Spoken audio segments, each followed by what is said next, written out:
Welcome to my review of episode 22 of Dragon Ball Super entitled Chenji Masaka no Fukatsu Sono na wa Ginyu, which translates to Change, an impossible revival, the name's Ginyu. And just the name of the episode is enough to get fans of Dragon Ball Z, fans of the great captain or commander Ginyu from the Ginyu Tokusentai, the Ginyu Force, to salivate, so to speak. And man, a lot of stuff happened in this episode. They really have diverted quite a bit from the Resurrection F movie.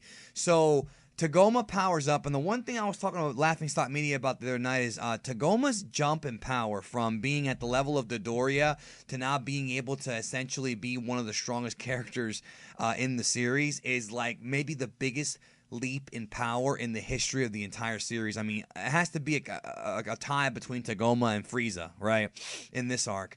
So Tagoma's powering up and he's being all cocky. Piccolo goes one-on-one with Tagoma, which is pretty awesome. Punches Tagoma in the face. Tagoma no-sells the punch and then just grabs him and cuts Piccolo's arm off violently. This was in the preview for the episode. Then Piccolo starts getting lit up in the face with lefts and rights, but then he quickly grows his arm back. So his arm does grow back. Then out of nowhere, this was totally unexpected, Gotenks, Super Gotenks, SSJ-1 Gotenks appears out of nowhere. So I guess that Trunks and Goten fused earlier before showing up. Headbutts Tagoma in the balls, pure comedy. And then they pose and all of a sudden they defuse. Okay. Way too soon for them to defuse. Now, if you're sitting there and you're thinking, okay, well, wait a minute. If they fused to make Gotenks, we don't know how long they were in that form. Well, considering that Gotenks was able to freaking fly around the world fast as hell, I refuse to believe that the Gotenks form would defuse so quickly. They literally headbutted them, made a couple jokes, and then defused. That's not enough time at all. So that's a negative on this episode. There's actually a few plot holes here. There's actually a few things don't make any sense, which bug me about Super. I mean, Super Jaiyan told me last night, he said, Dragon Ball Super has more plot holes than GT, and in some cases it really does. Like, in some cases it really, really does, yo. Let's be real here. And it's irritating, okay? The fusion is 30 minutes. If they use up a lot of power, fine, but they're in their SSJ-1 form. Why'd they defuse? Whatever. Then we have a moment that I've been waiting for a long time, since like December. Frieza lays his eyes on Goten and Trunks for the first time. I have waited for this moment. Frieza then has a flashback of future Trunks, realizes who they are, and he's angry. But again, he doesn't do anything. I was expecting Frieza to attack Trunks and Goten, at least Trunks, and do something, but he didn't do anything. He just...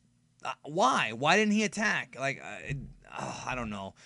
Then we go to Tagoma, who's still holding his balls and in pain. Frog Ginyu's right in front of him. Frog Ginyu writes the word change in the sand in a weird alien language. Tagoma reads it out loud, and boom, that initiates the body switch. Okay, so wait a minute.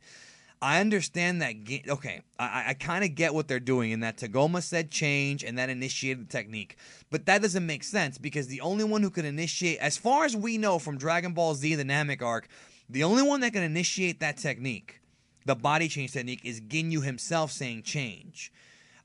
Which is, you know, when in that filler episode where Bulma created that animal translator gimmick and then Ginyu says change. Because still, even though you're saying the word change, like, it's still a technique that Ginyu knows. So you're telling me that I know a technique, somebody else says a technique, and I can use it on them?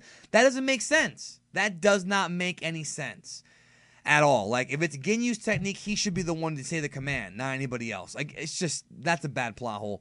So they switch bodies. Captain Ginyu is in Tagoma's body. Captain Ginyu in Tagoma's body does the Ginyu Force pose, which was awesome. Jocko explains the Ginyu Force to people who don't know. And then Goten and Trunks kind of mark out at over the cool poses, which I loved. I actually really like the Buu Saga generation meeting the Frieza Saga generation. Like, I really, really like that.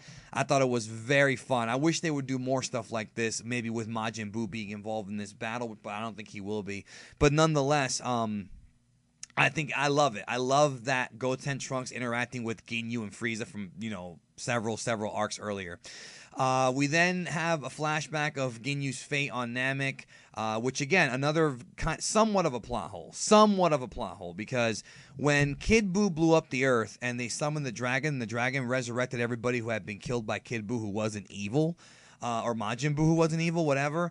I don't understand how Ginyu came back to life. It doesn't really make sense. Now, perhaps Ginyu isn't that evil. Perhaps the idea is that the dragon did not see Frog Ginyu at that time in his life be that evil. Okay, that kind of makes sense, but then why is he wanting to work for Frieza again, knowing that Frieza's bad news? I don't know. Leave me a comment in the comment section below. Maybe I'm just overthinking it. Maybe Ginyu really isn't that evil. He just likes to work for Frieza, and maybe he thinks Frieza's good. Maybe it's one of those stupid Anakin Skywalker, from my point of view, the Jedi are evil. Maybe Ginyu thinks that Frieza's a nice guy. I have my doubts, though. Another plot hole. How is it possible that Captain Ginyu can control Tagoma's body and harness that power if he couldn't even control Goku's body on Namek? Remember, guys, when Ginyu switched bodies with Goku, Goku told him, you don't know how to use that body properly, you don't know how to manipulate the ki inside the body, and he wasn't just talking about Kaioken, he was talking about the entire body. It doesn't make sense that Frog Ginyu can all of a sudden know how to control Tagoma's body, who's way stronger than Namek Saga Goku. Tagoma is ridiculously strong now because of his training with Frieza. How the fuck can Ginyu control this body but couldn't control Goku's body? Some people on Twitter were saying, oh, well, maybe their bodies are similar in biology. Maybe it's a different kind of thing, different kind of strength. Okay, that's fine. Maybe, but I still think it's a plot hole. It's still not explained. Explain these things to us.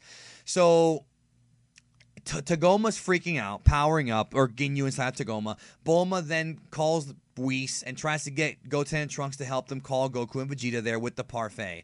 Beerus is, of course, enjoying his pizza. We then cut to Goku and Vegeta training in that weird world that Whis sent them in, which is pretty much Whis' version of the Room of Spirit and Time. In other words, time works differently in that room. So this gives Goku and Vegeta plenty of time to learn how to harness, tap into, / master SS God SS or Super Saiyan Blue, whatever you want to call it.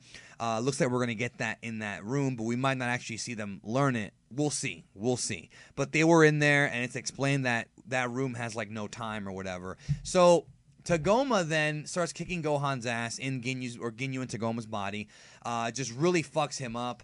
Gohan then transforms into an SSJ. It looks like SSJ2, but it could just be Super Saiyan 1. Frieza sees it for the first time in the Super Continuity and is like, oh, Super Saiyajin, And then Gohan pretty much starts winning the fight. Gohan is now beating Tagoma. And again, that begs the question. So how weak and how strong is this version of Gohan? Because Tagoma easily ran through Piccolo. That's the other thing, too, I forgot to mention. Tagoma ate up all the Z fighters with one shot. Roshi, Krillin, Tenshinhan, Piccolo, they all got taken out by Tagoma. Gohan goes SSJ, and he's able to defeat Tagoma. So maybe Gohan is not as weak as we thought, or maybe he's stronger than we initially thought. I don't know, but I find it weird that Gohan at this point could take on Tagoma and not Piccolo. I mean, I guess Gohan is still stronger than Piccolo, but how much stronger than Piccolo is he? I don't know. And then what happens is Frieza's like, fuck this, and shoots Gohan in the shoulder with one of his little finger beams, stopping him in his tracks. Then he has a flashback to Namek. Frieza starts laying Gohan in with these little blasts, just like he did Tagoma. Good stuff here. Great performance by Ryusei Nakao. Just fantastic vocal performance. Frieza's about to finish Gohan off, and of course, Piccolo ate the shot, just like he did against Nappa, and just like he did to protect Goku on Namek against Frieza. Piccolo eats the death blow and goes down. Great throwback to Namek, and that's the cliffhanger for the episode. It looks like next week, based on the next episode preview, Goku and Vegeta finally hit the battlefield. It looks like Vegeta will be fighting Tagoma. Will Tagoma get his body back? Or will Ginyu switch back with the frog? Or what's going to happen? We don't know, but there's a clip of Vegeta fighting Tagoma and Frieza going into his fourth form. So My review on this episode, mixed bag. There was good stuff, there was bad stuff, there was plot holes that irritated the shit out of me that did not have to be there. They were pointless plot holes. There was a few too many flashbacks to the Dragon Ball Z anime. And like I've said before, whenever they go from the Super digital animation to the Z old animation, it always looks really weird. But they did that, and it was weird. But I do like the incorporation of Gotenks, and I do like the incorporation of Ginyu. I just thought they should have really, really hired a continuity editor or somebody to really check their facts to make sure it's fine. I felt like great ideas here, but the execution was not as good as I had expected. But I am digging it. I'm still digging it. I haven't been turned off by it completely. We're probably not going to get any explanations to these plot holes, but nonetheless, it's still a decent episode. A lot of stuff happened, and next week, the big finale, because it looks like Goku will be taking on Final Form Frieza next week, base versus Final Form, just like in the Resurrection F movie. So that is it. Give me your thoughts below. Did you like this episode? Did the plot holes bug you as much as it bugged me? Because they sure as hell bugged me. Let me know your thoughts. I will talk to you guys later, and I'll catch you all down the road.